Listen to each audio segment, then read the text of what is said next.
কঙ্কালসার শরীরে বাসা বেঁধেছে নানান রোগ, কথাও যেন অস্পষ্ট। কাউকে ঠিকমতো চিনতে না পারলেও বাবা বলে ডাকতে থাকেন অনর্গল।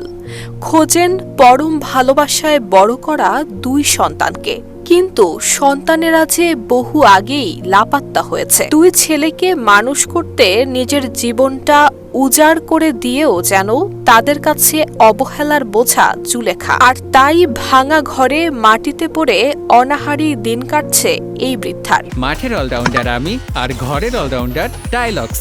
টাইলক্স টয়লেট ক্লিনার, ক্লিন মানেই টাইলক্স। আর পরে আছে একাই, কোনো গায়ে আছে কাপড় নাই, তারপরে বিছানার সঠিক নাই, যে ঘরে কোনো বাতি নাই, একা একাই থাকতেছে। তো দীর্ঘ 4 থেকে 5 মাস থেকে অসুস্থ বিছনায় পড়ে রয়েছে।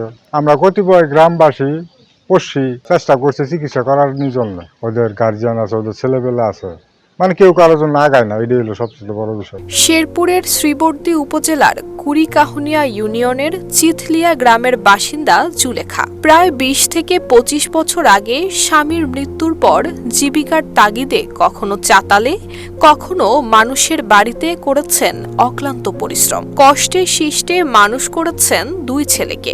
এরপর একদিন জীবিকার তাগিদে ঢাকায় পাড়ি জমালো বড় ছেলে। ছোট ছেলে শুরু করলো কৃষিকাজ। তবে কয়েক বছর আগে জুলেখা অসুস্থ হয়ে পড়লে স্ত্রী সন্তান নিয়ে শ্বশুর বাড়িতে পাড়ি জমায় ছোট ছেলে।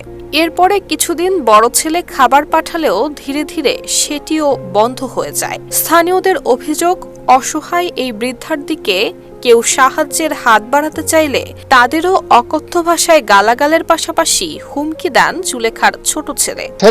ছেলেরা আমরা কইলে আঙুরে বেশি একটা পালা মনে করে না। আমরা এদেরকে খাওয়া দাওয়ার চেষ্টা করতাম, ওরা যারা খাওয়ায় ওরা পরিষ্কার করবো, আমরা এই জন্য জানি।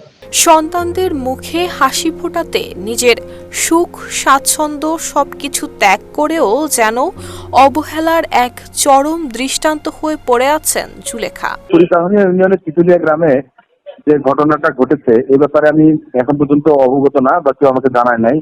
তবে যদি কেউ জানায় তাহলে আমি আমার বিধি মোতাবেক আইনগতভাবে আমি অবশ্যই ব্যবস্থা নেব। মানে আসলে সিচুয়েশনটা তো জানি না, কনটেক্সটটা কি, জেনে তার প্রয়োজন মাফিক ব্যবস্থা নেওয়া হবে। নুসরাত জাহান মেহেক, ঢাকা পোস্ট।